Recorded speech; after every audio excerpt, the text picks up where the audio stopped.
Well, here I am driving in the opposite direction through West Wendover, and there he is.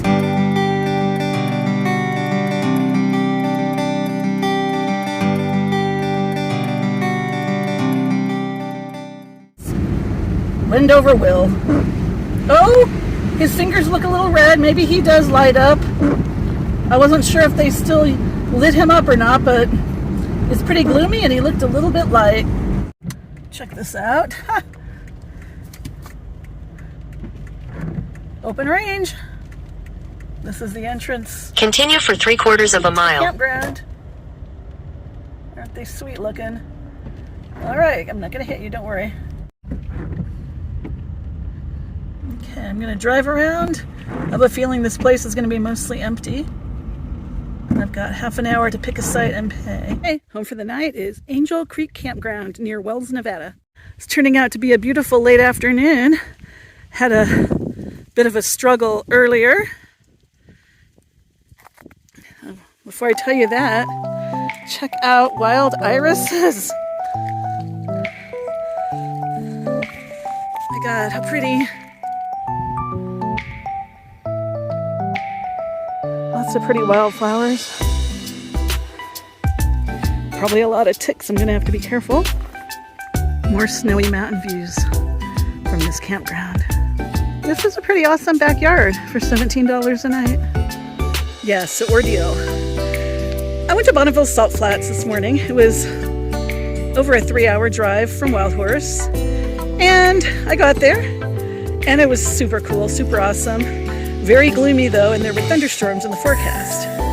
And sure enough, I just walked around for less than half an hour, maybe half an hour, and decided I'd seen enough time to go. And as soon as I got in my car, it started raining. And a couple miles from I-80 on the way to the Salt Flats is a little Petro truck stop, a bit run down, so I stopped there, got a drink, got a snack, and then I thought, okay, well, Wendover's only 4 or 5 miles, I'll just drive there and see what to do. I got to Wendover and it was raining pretty hard, so I just pulled into another truck stop and kicked back, ate my snack, and I noticed that the weather didn't look too bad going westbound on I-80, which is the direction I needed to go to come to Wells, backtracking. So I decided, hey, it's only an hour, I might as well do it. And it was fine. The drive was okay. That part of I-80 is not too heavily trafficked. Yeah, there were some trucks, a couple of cars, but, you know, I drove what I felt was safe for the conditions. And I made it to Wells in one piece. Perfectly happy. To this campground, and it was raining again. Steady, not awful. Got to the self-fee station. They didn't have a pen. Oops, I didn't have a pen either, and I searched my car. And there was no camp host on duty. There is a camp host, but I didn't see hide nor hair of them. So I was like, oh crap, what am I going to do? I found a site. You have half an hour before you have to pay. And there hadn't been any forestry people in the campground. I thought about it. I was like, well, I don't want to get myself in trouble. I am, to be honest, a rule follower.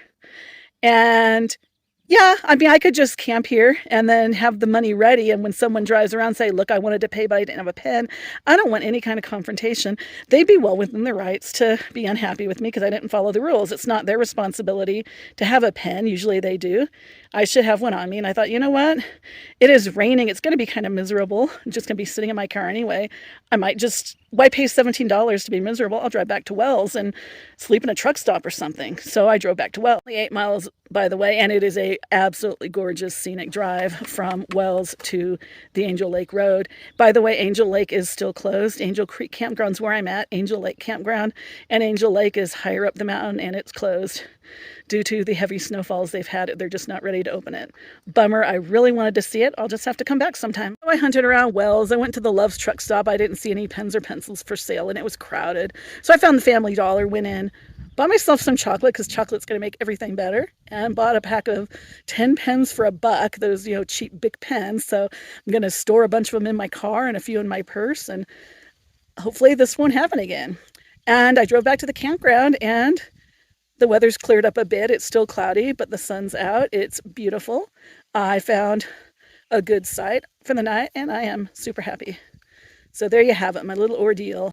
I am probably shooting into the sun now. Sorry, I had to move because the sun was in my eyes. Look how green it is behind me.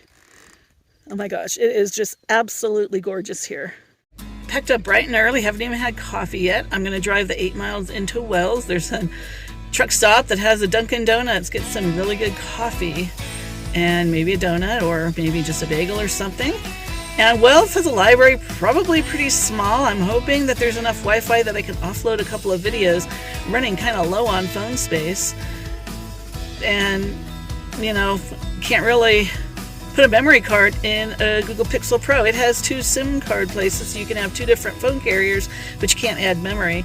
And I don't have any kind of a USB device that would attach to a phone. I imagine they must make those. Maybe I should check out and go buy one of those. In the meantime, I'm gonna take off. One last view at those snowy mountains through my windshield. As I start driving, I stop the phone because I don't like to hold the phone when I drive. I'm going 2 miles an hour here. I hope you enjoyed this video and preview of Angel Creek Campground. If you did, please give me a thumbs up, like, subscribe, share, comment, all that good stuff. If not, that's okay too. I'll see you in my next video.